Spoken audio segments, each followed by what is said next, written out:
turn me up. I want to live be live, but I swear not easy. I've been rapping my own man, and girl, my girl was doing, I'm breaking the profit. On my way, people calling me names, all the trouble I see, I do at the peace. When no suffering, no sources, I can't pay the code, only how I get paid. Sooner or later, my hustle pay. Let pay, and I'm rushing myself. Keep it cool, everything have a CC. Too much rushing, I probably chasing. One day. Only one day. I'll get it cool. One day. I know my hustle gonna pay one day. Any mess they're gonna see my face. Me pa, I know I'm not rushing it. One day, success gonna come my way. I know my hustle gonna pay one day. Any mess they're gonna see my face. Me pa, I know I'm not rushing it. One day, success gonna come my way. Yeah. My mama was so worried. My papa was so worried. My friend was eat money. Any mess that will come on and miss. So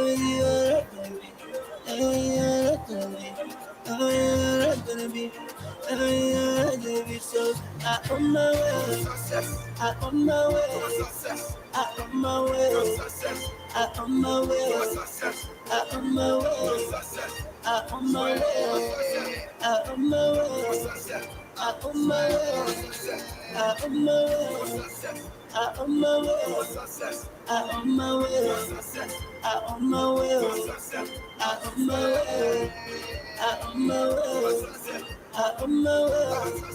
I on my way. I'm on my way to this place and I'm looking for money. Looking for money, oh. Looking for money. I want me mama happy. Want me papa happy. Want me my brothers and sisters to come around me. Yeah, Captain Go. Why you know you hustle? Why saying the book by the Genesis? Shall come to fire, shall come to power. Why I feel never be working on Wednesday? In my love for the ma, in my love for the ma. Or in the dark, or in the week, or in the sun. My mama was so worried. No for air. My papa was so worried. My friend was eat money. Any mess that will come on and miss. So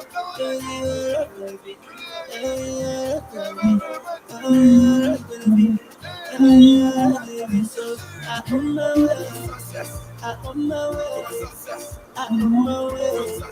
I on my way. I on my way. I on my way. I on my way. I on my way. I on my way. I on my way. I on my way. I on my way. I on my way. I on my way.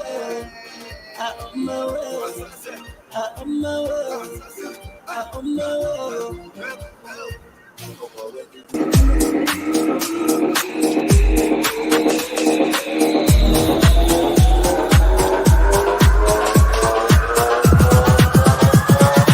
We got something.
Good morning, ladies and gentlemen. Welcome to Tony Commander J.R. Glapohkpa Chesson talk show.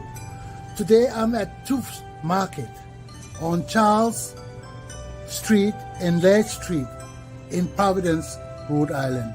I'm here with the proprietor. Sir, could you kindly tell us your name and how long this business has been here?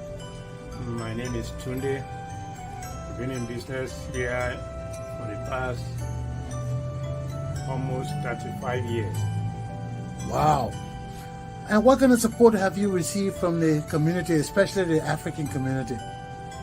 Yeah, it's a good question. The community has been supporting us, been patronizing us. Basically, if you come here, you want to get the best of Africa, this is the right place to come. Choose Market, 611 Shah Street, Providence, Rhode Island. Well, thank you very much. I'm sure we're going to spread the news and people will see your business, and I hope more people come to support you.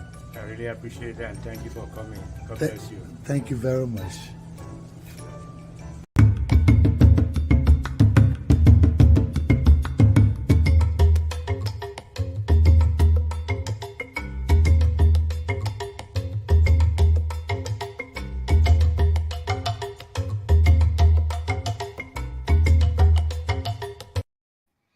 Good morning, ladies and gentlemen. Welcome to Tony Commander Glapohkpa Chesson talk show. Today is Tuesday, November the 29th, 2022. What do we have for this day? In Providence, Rhode Island, right now, it's in the low to mid 30s, but there's no precipitation in sight, no rain. It's going to be sunny today. Despite the low freezing weather, we're going up to the mid and upper 40s. It's going to be sunny and clear. So stay safe as usual. Now, there are a lot of construction going on in Providence all around town, on Charles Street, on 146, Route 146. And these things been going on for a while, so they still go on. Take heed and govern yourselves. There may be some congestions, some places, but what we do, we got to lay for it, okay? In Liberia today, the 29th, is President William V.S. Tubman's birthday, our late president, who ruled our nation for 29 consecutive years. Everything in Liberia is marked with Tubman. So, as Liberians get up today to reflect on our past and our past president, you people are young in Liberia today. But for us, when we reflect on Tubman, what we consider good during that time compared to today, it's just so sad. But Tubman time was far better than we have today. With all the problems we having politically, with all the social problems we having, all the we're just bombarded with problems. So let's look at the other news, because if I keep on this, we just cry all morning. Oh Lord, I'm sad. Okay, HIV and AIDS have blown up in Liberia. It's no joke, especially in Masurado County, Grand Bassa County, and Margibi County. People are having some serious issues with HIV and AIDS. So for all you people who are sexually active, take heed and govern yourselves accordingly. You don't have to have sex if you're not married. Abstain. The rubber can't protect you that much. They say rubber. It can't protect you that much. During our time when we were growing up, man, we didn't have people to teach us all these things. We didn't have people. Sex was something secret. People didn't talk about sex. But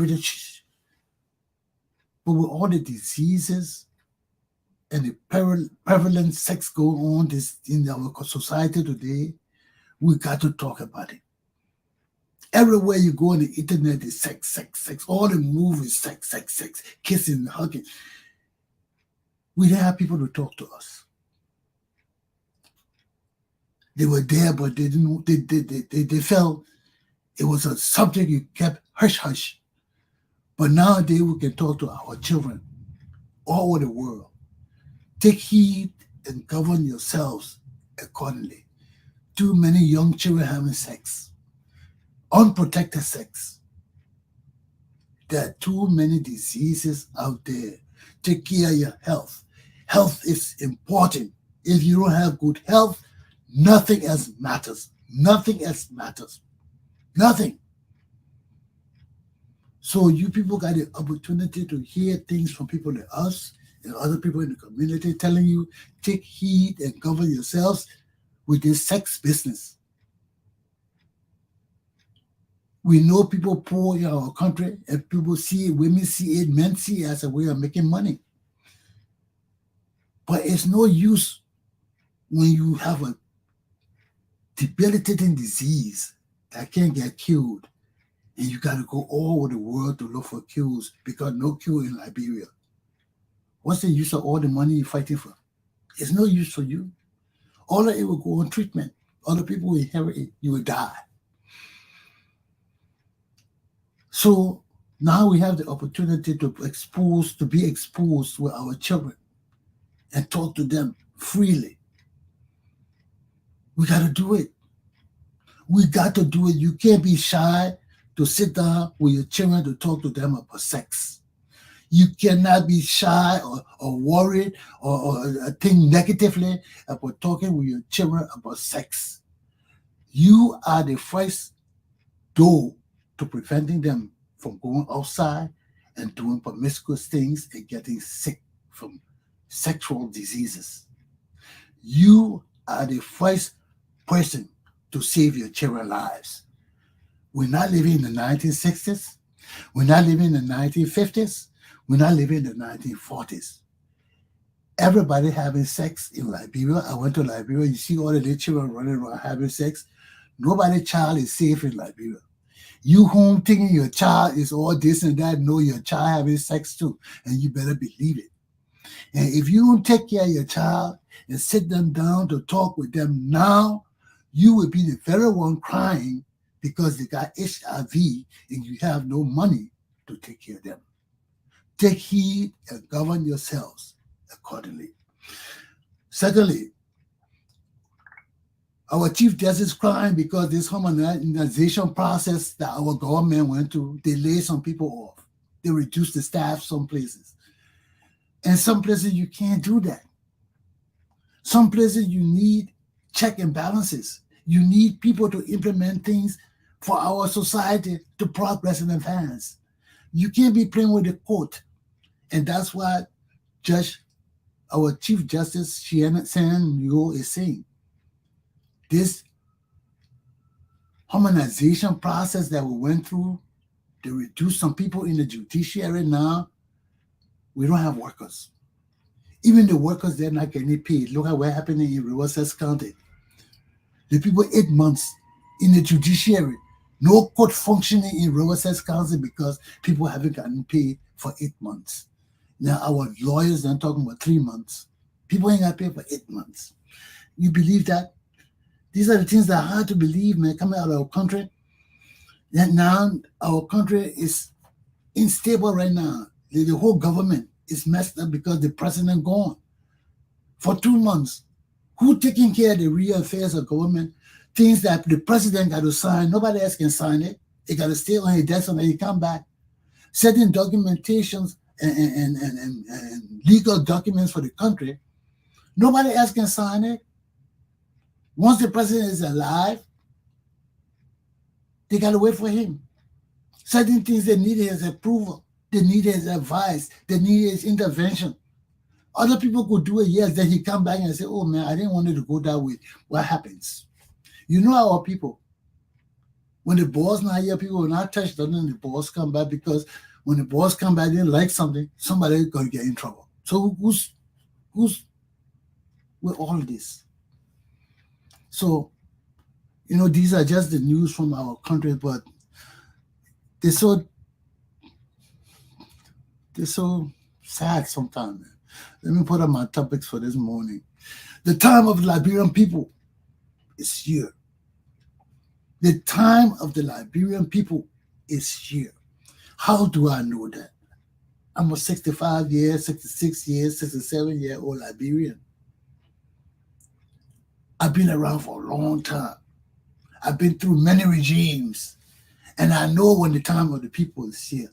Because when the people start talking and everybody complaining about the government and the president, how he's so terrible. There were one time people didn't want to even say anything negative about George Weah.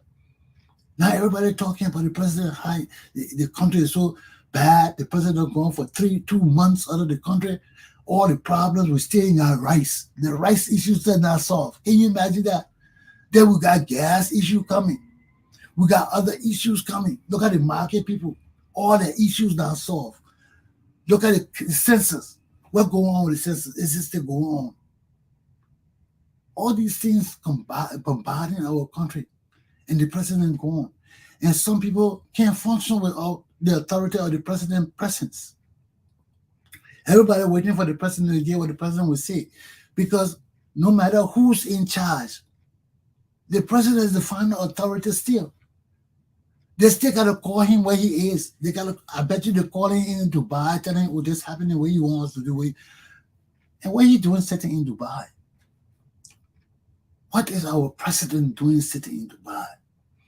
So, when the time of the people arrives,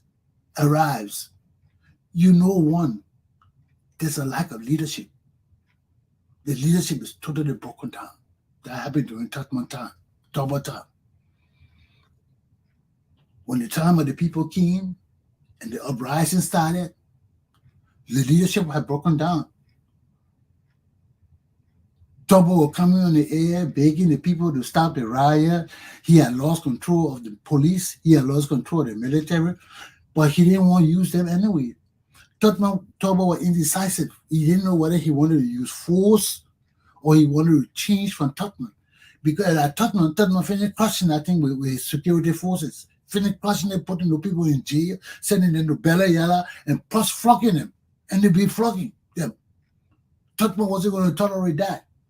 Was that going to lead to a coup, to a war? We don't know. Because at the end of Tubman age, things will change small. That way, when everybody gets to the end of their time, the next man taking over has to deal with the new issues that come up, that are rising as that person is dying. Because when Tubman getting older, he is not as tough and heavy-handed as he used to be before, and things were running amok. Because you had Bestman and Campbell running security. And these guys were just arresting everybody. They were just they were getting scared because Tubman was getting old. Tubman had gone for his operation. All kind of news came out that he was killed. It was just a whole part of mess. So when Tubman came in, it was a new era. He wanted changes. He came with speedy news, with going to the offices, firing people. But you see, the part about it is, this is the same problem we're going to have. Tubman came from the old era, serving 18 years under Tubman. Tubman couldn't change too much, man, because the same people he wanted to change things for or against didn't want those kind of changes. Trouble was caught between the old boys and the new boys. These new boys he was bringing from America, like Gabriel Tucker and all the young boys that were coming, the engineers that were coming and enlightened people coming into our country. These guys were coming with a different concept. Cecil Dennis, all these guys, that their ideals of leadership were different from Tubman boys. They wanted to open the country. They wanted to expand Liberia from Monrovia to really envisage the whole of Liberia instead of just a little sector. These boys were nationalists. They wanted to spread our country out. And Tubman wanted to do that too. He wanted to go to the far reaches of our country and build schools, and he did it. He did it. Tubman built schools all over Liberia. sent Liberian all over the world to get educated, and that would kill him too, because he was doing all these things, combating with the old guys. You had the old boys, they didn't want things to change because they had enjoyed it for so long. Now, yeah, Willie Tauber coming in, bringing new ideas and all these things. Even when I was a young kid, I told you many times, everybody who watched my show, I told you me and my father had a serious discussion about Liberia because I was a political science student. And from growing up in Monrovia, I was a Monrovia boy. I knew when Monrovia was shaking. I knew when Monrovia was stable. I was a street kid, but I was an educated street kid. So I could match my feelings with my thoughts. And that's why I wanted to bring it to my father. And that was me and my father used to have some serious arguments and debates, because sometimes we sit them together. I said, Daddy, well, but this, he would say, well, you can't handle it, I can't, but I never sat down and took his decision as my decision. No. I'm in the street. I see what happening every day. You're a big shot up there. You want to tell me what happened in the street, and I'm telling you, no, it's not the way it's happening. And we should have some serious arguments. Until one day I tell everybody that me and my father were in the street with the mechanics.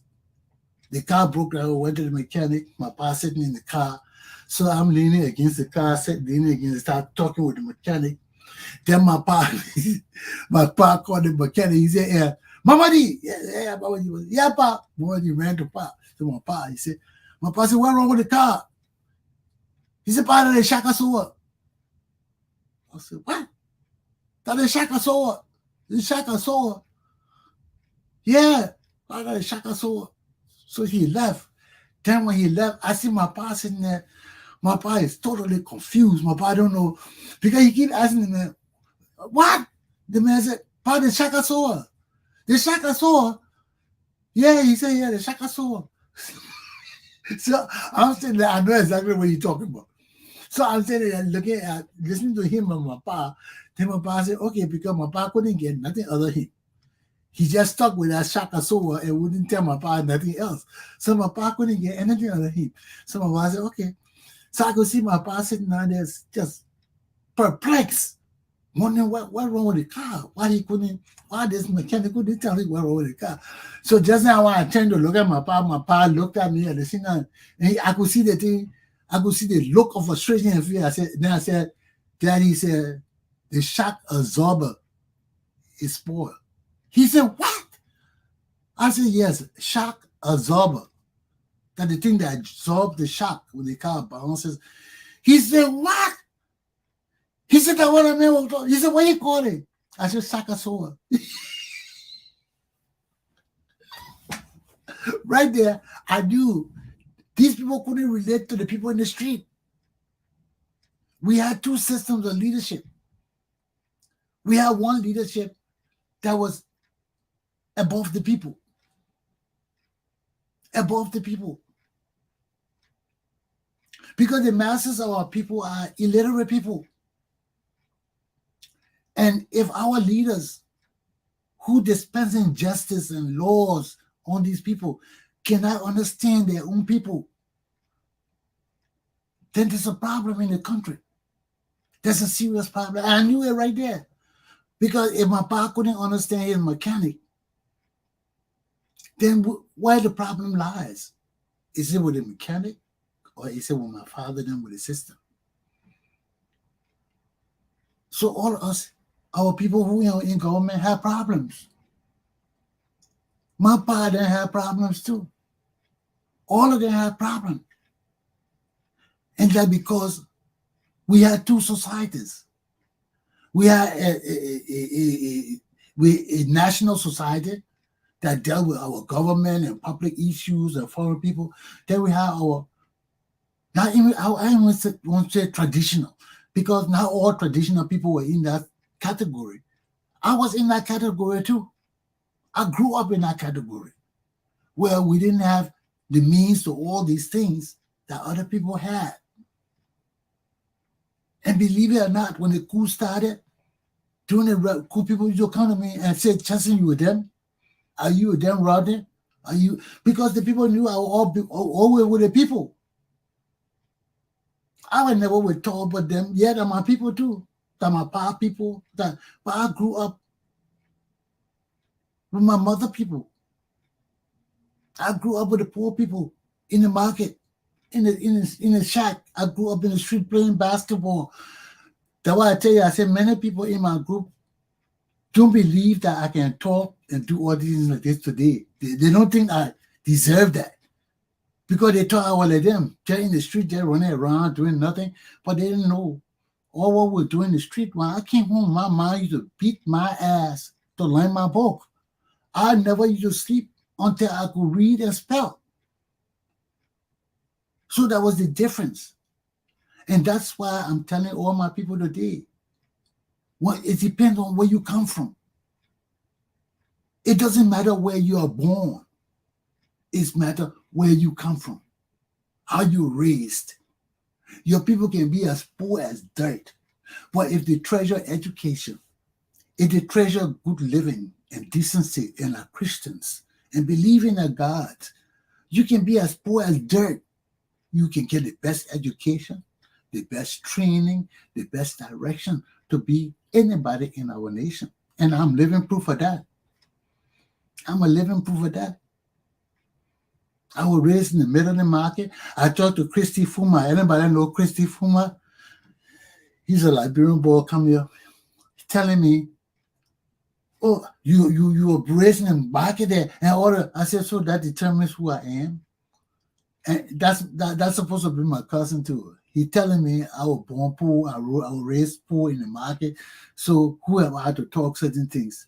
Like when you raised in the market, that has nothing to do with your education.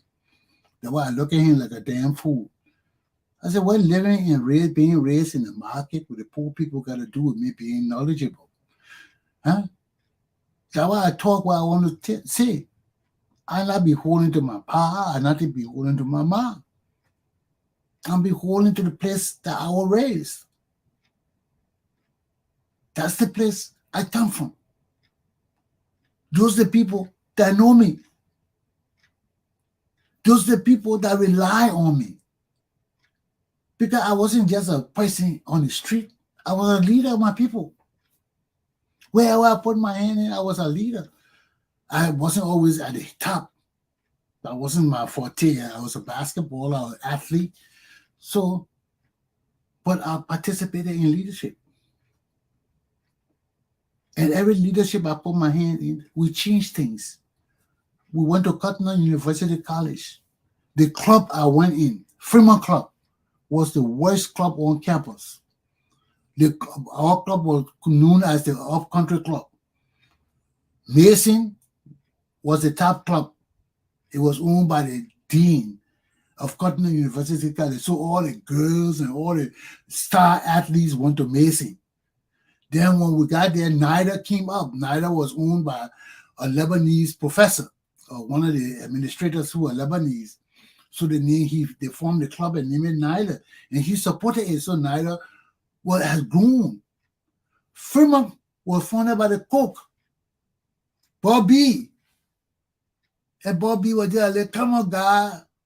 He wasn't no big deal, nothing. So nobody really gravitated to Fremont Club.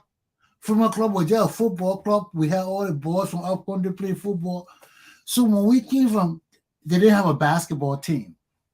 And that was a handicap for Fremont. Because in Liberia, you can have a football team, but you don't got a basketball team. You don't got all the girls. You don't got all the top girls. You get girls, but you not get the cream of the crop. You got to have a basketball team. So Fremont didn't have a basketball team. So when all of us left St. Patrick's, Bill Wadsworth, all of us, how many of we came from St. Patrick? I can't remember. It's been so long now.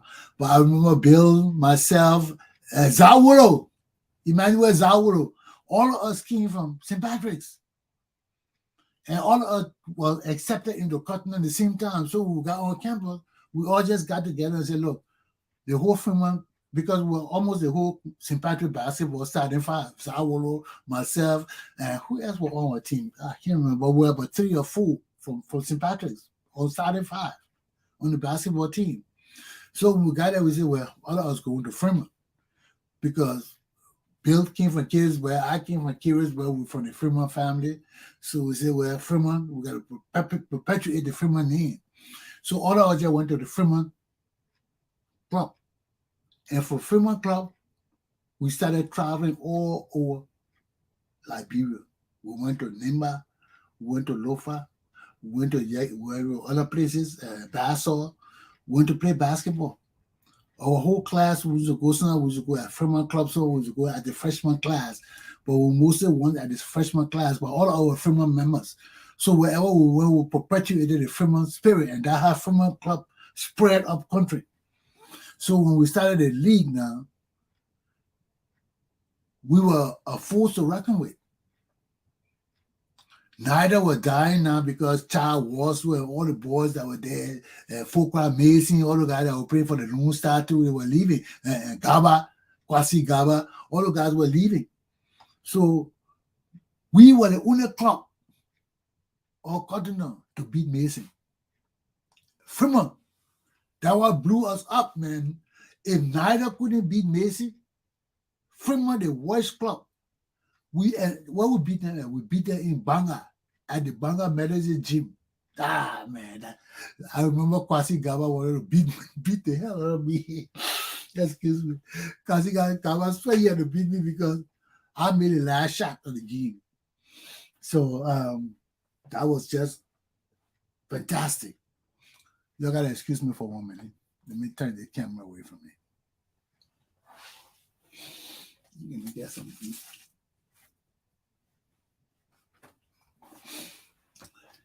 Yes, I'm sorry.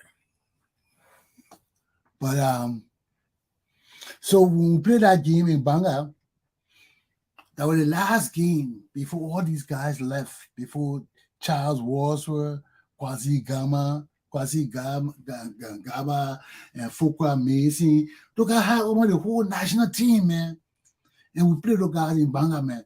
We played that night, so how we were going to beat those guys? These were the national team playing on the Fremont football team, just a few basketball. So we decided that night we're going to play meatball. You know what meatball is, right? That all we did to those guys, we had to harass them because we couldn't beat them. They were too tall, they were bigger than us, and only three top players from St. Patrick with the other two guys. They were not from St. Patrick, but they were good, but not as good as Charles and those other guys that we played with all the time in Monrovia. These guys didn't play with these guys in Monrovia. So Bill Watson and myself got together. We said to beat these guys, we got to play them meatball. And what we did, we played them meatball, man. I mean, every time we did twist around, it was an elbow, it was a knee. It would pull these people trousers down, putting your shirt. Oh, before the guys would turn around. Because every time you did this, then they wanted to fight.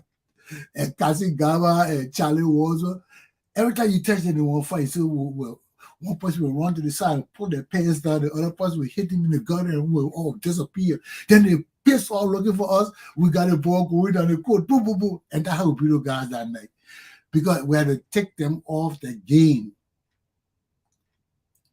So that just go to say, everything you do, that's strategy. Strategy. Everything is strategy. Leading our country, playing on the basketball court, going to school, everything is strategy. Even in school, you got to learn strategy. If you don't learn the course, how to do your courses, how to space your courses, you could get caught up with courses that will kill you. You may have 4 math courses together or 3 algebra courses together. And you know what it is, studying all those courses? You can't make it. You will fail. That's what people pace themselves in college. They do the courses that they can do. You know, you don't want to do so many courses like me. Well, I had tough courses to do. I took more electives like French, courses that went so hard. And French, what other subjects? Bible. You do all of that courses so you don't get burdened down with studying hard to do different courses. And you also have those courses that you're taking, they're also part of your curriculum. They will not stop you from graduating. They will add to your graduation. They're already in your curriculum for graduation, so you can choose certain courses. You can choose certain you don't have to choose. So when you're in that realm of your education studies, you can decide what to choose and what not to choose. So everything deals with strategy. Tell our country now, these people leading us do not know strategy. They don't even know governance. They don't even know leadership. These people leading us are void of any sensibility of decency. They're void of it. Because decency comes with leadership and direction and setting our country on the right pace. Everything in our country has broken down right now. Everything has broken down: the economy, the leadership, the system of governance, everything. And if we don't be careful, it will get worse. I listened to Francis Doe talking about the gas situation. He talking about, and what he's saying is true, but he pointing at a specific thing, the gas. But everything in our country has broken down. Look at our country right now. It's just that God just got us, the people not suffering yet. But when we get there, that when the masses will rise up against this government. But we get in there. You see, he left the country. He think he can get money and sitting down the sheik and all the kind of people. You can't get the audience with those people, except the people want to see you. He just saw the sheik the other day. He just had an audience with him the other day, and he been there for how long? So the people did not see you because you're in their country. The people got work to do. You don't got no work to do. You left your country, you go sit down in the people country for 2 months. You think they got time to pick you up or lay you down? They know you there. And they're asking themselves, what am I doing in our country? A president of a country can sit down the World Cup for 3-4 weeks, 2 weeks. What am I doing in our country? I know the Qataris people are asking themselves that same question. What George we are doing in our country? He's supposed to be ruling his country. You think they respect him? You think any decent man respects George Weah, knowing that he's the president of a poor African nation, and he's sitting down in the World Cup, watching the World Cup, while his country people sitting down suffering? That's a total disgrace to us. It's a disgrace because everybody knows. Everybody knows. What kind of sound man would just leave his country for 2 months and go sit down in World Cup? People see the president of people sitting there. What do you think they think? They wonder how we surviving. They wonder whether we're stupid or we're ignorant or blind. I would wonder that myself when I see your president sitting in the World Cup, and I know you're the poorest country in the world. You suffering there. Every day I go there, I see this man sitting down, say you watching World Cup game. Then I would say, what happened to the people in his country? What happened to his nation? But anyway, people, that's my first topic this morning. The time of the Liberian people is here.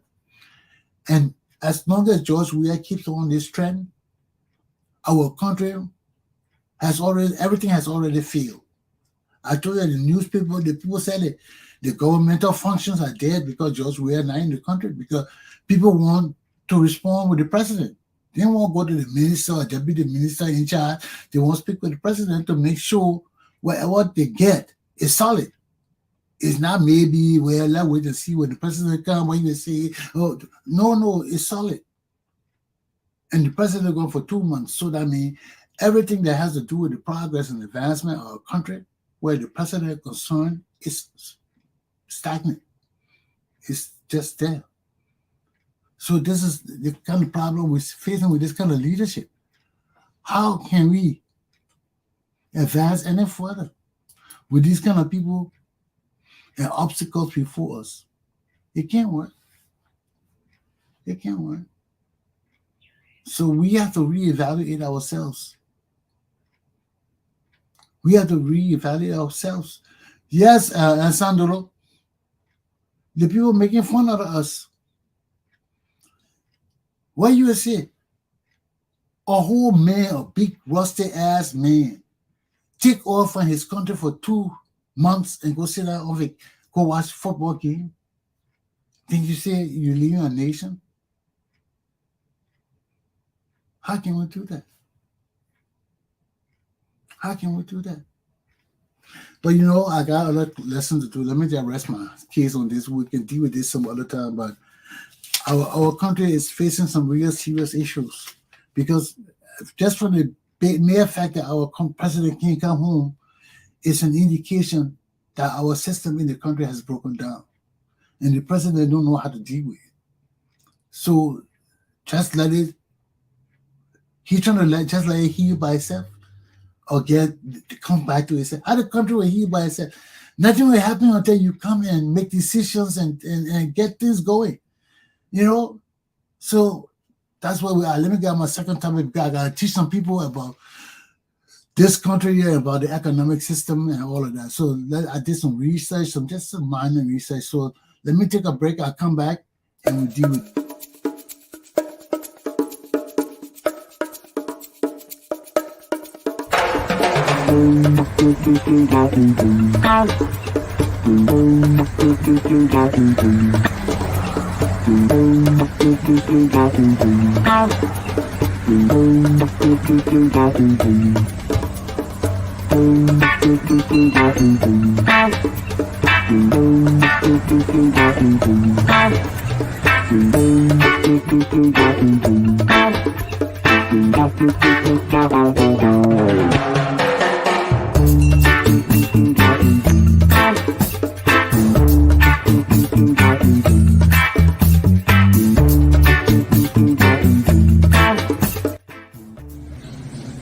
Good morning, ladies and gentlemen. This is Tony Commander J.R. Glapohkpa Chesson. I'm on Broad Street this morning at the Island Restaurant. It's a Jamaican-owned restaurant that has been here in Providence for a little while, I think. But before me, I have the proprietor. Good morning, sir. Could you tell us your name and how long this restaurant has been here? I'm Ricky. We've been here over 5-6 years. Me and my wife. We started out a Jamaican restaurant, Caribbean.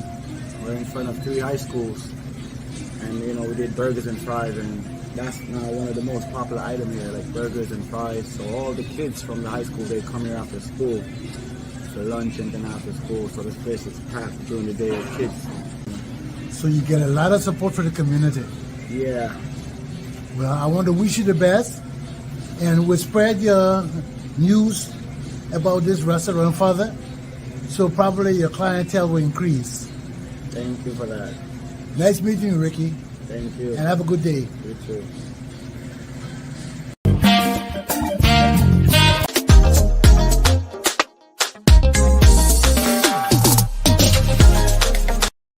It's good to be back. Okay, let's get into my second topic. American economy and lifestyle for dummies. For people like me, dummies. I'm a dummy. Yes, I'm a damn dummy. So let me teach the other dummies something, okay? My brothers, dummies, you come around. Let's do this thing. Okay, let's start with, we're talking about the economy and lifestyle. So let's look at the economy, because the reason I'm doing this course, touching on this economy and lifestyle, because we got to learn about this country. When I was the head of the Liberian community, one of the chairmen, we used to have our after-school program. We have our readjustment program for people coming from Liberia. We had things to help them readjust to life in the society, because we are too different. We are different. We're coming from a poor society that has nothing, coming to a wealthy society with everything in it. How do we access all these things that can give us the opportunities to live better lives? How can we do that? I told you before, like every country, there are 2 systems here. You got the haves and the haves not. The haves got opportunity to banking, loans, credit cards, everything to make their financial lives better. The have-nots, when I first came, we didn't have access to many things. Not even credit cards. Now you have these credit cards where you can go to the store and buy it. They call it secured credit cards, where you buy and put your cash on it. And you can use it as a MasterCard or Visa, and it still carries some kind of weight because you got money on it. Just like my bank card right now, I have a debit card.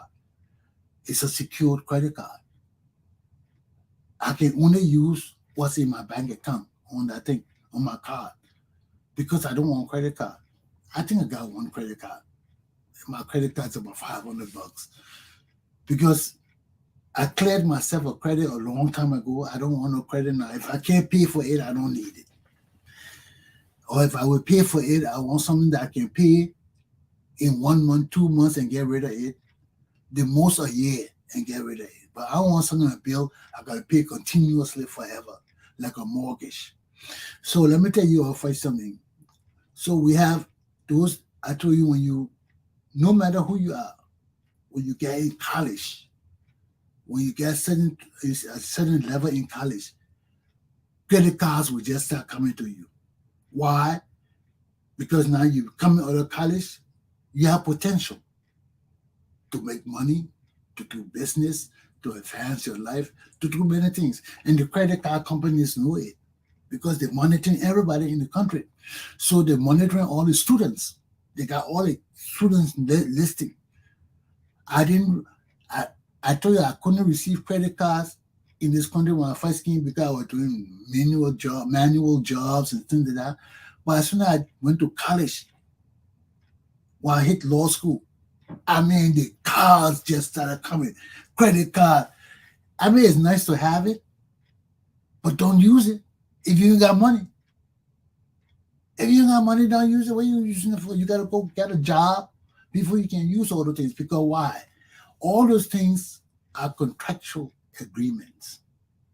Anytime you apply for a loan, anytime you apply for a credit card, and the people respond back to you, in contract, we got what you call an offer, an acceptance, and a consideration. Those are the three things that make a contract, the three basic things. What is an offer? Can you give me money? Can I borrow money from you? Can you loan me money? Even though I'm asking you, I'm making an offer to you. That is an offer. Because I'm telling you, give me money and I will give you what you want. Because I know as a grown man, you will not give me money for nothing.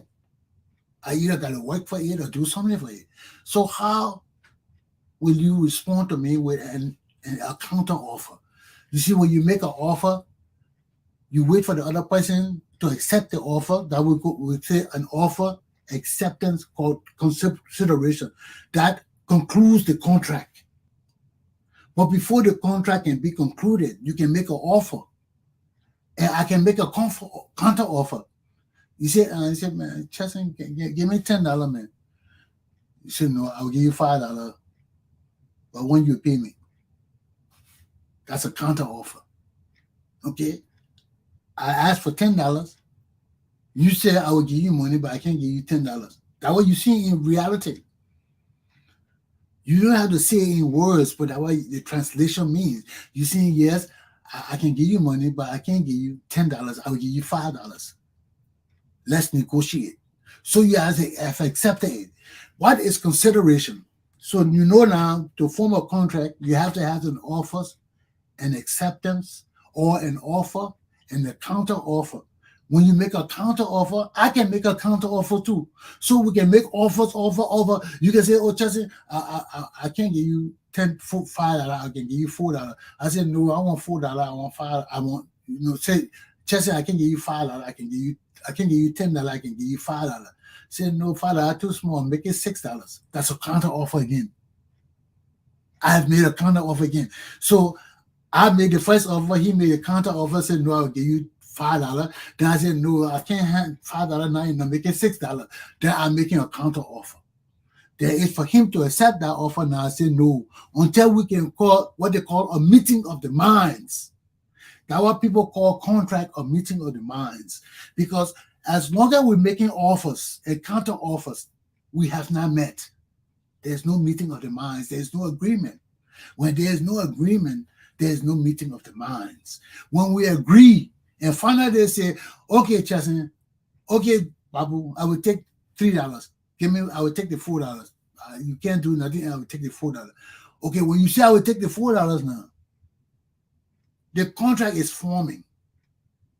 But in contract, you got to have one main element called quid pro quo. Something for something. You can't make a contract with us something for something. And that something for something got to be valuable. It can't be a fluke. If it's a fluke, it's not a contract. It's a gift or a donation. It has to be something valuable. So you say, Chesson, I say, okay, I'll give you the $4. When you pay me back? How you pay me back? All those things form the consideration. The consideration is what I will give you for you to take from me for me to get what I want. So if I say if I borrow a loan from the bank, you go there, the loan needs, under the banking system, the consideration is called collateral. Something for something. When you go to the bank, you say, I want a loan, the bank will either want to know when you're going to pay the loan back financially, or they can deduct it from your pay, or so and so. You got to pay it back. That's the consideration right there. I'll give you the loan, you pay me back at a certain time. Maybe the loan too much for you to pay me back a lump sum loan. Say if I give you $4,000 loan, you can't pay me back lump sum, so you got to pay me back small. So you and I will set up a time frame and a payment frame when you pay me back. And until you meet that payment, I will keep your collateral. Your collateral is a risk. I'm taking a risk of giving you the loan. So in that area, you got to tell the bank, okay, I got my house. If you give me the loan to buy my house, I will use the house as collateral. If I don't pay, come and take the house. Or I will use my car. I need a car. Please sell me a car. You say, okay, well, I sell you a car. What you do? You say, I will pay so and so every month. Yes, you pay me every month. But what if you don't pay? What if you fail to pay? It's a risk I'm taking for giving you my car. So what can I take from you if you fail to give me my car back, to pay your money? The car. Because the car not for the bank. You went to the car dealership, maybe Ford dealership or Chrysler, and you told them, I want a car. You say, I want that car. They say, well, yeah, how you going to pay it? You enter in the agreement with them too for the car. So they say, how you going to pay? They say, we're going to go to the bank. And the bank say, okay, yes, we'll cover for him. We'll pay the money for him to take the car. So right there, the bank going to pay the company off. If the car $20,000, they will pay the company $20,000.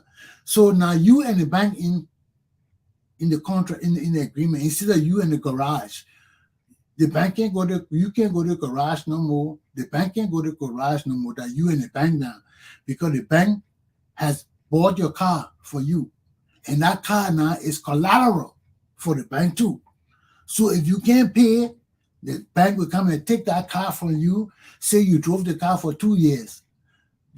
The bank will not sell it for 2 years. They will not inflict the price to rob you. They got to get the real value of the car. So if you drove the car for 2 years and the bank take the car back, those years you lost because you didn't fulfill the contract. So the bank will take the car back, refurbish the car, and sell it to somebody else and get their money back. You lose, okay, because you're paying all this $2,000 for the car, and you're not only paying for the car, you're paying interest. That's how they get you. Because most of the things you do in America on the credit system, you don't pay for the real thing. They call it the principal. Say you borrow $50,000 from the bank.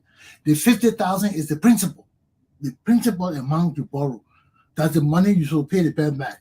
But because you're borrowing it for X number of years, the bank wants interest. They want something, quid for quid, something for something. You're taking my money, what you give me? You got to give me interest. Plus, if you default on the loan, I'm coming for your house or coming for your car. So you see the bank doesn't lose because there's something for something is the interest they're going to put on the loan. So you get $50,000 loan, to pay in 5 years. When you pay that loan in 5 years, it will be $55,000. They add $5,000 onto it. Okay? So if you pay the loan, the bank gets $55,000. So they got something for something. You borrow their money, you paid it off, they got $55,000 from you. They give you $50,000, they made $5,000 extra. That's something they made from you. They're something for something. If you don't pay the loan and you default on the loan, that means you're causing them to lose all the money they gave you. Because they will never recoup that full money again, except they do repairs on their house. Whatever damages you got on the house, they got to bring it back to full livable condition before they can sell it.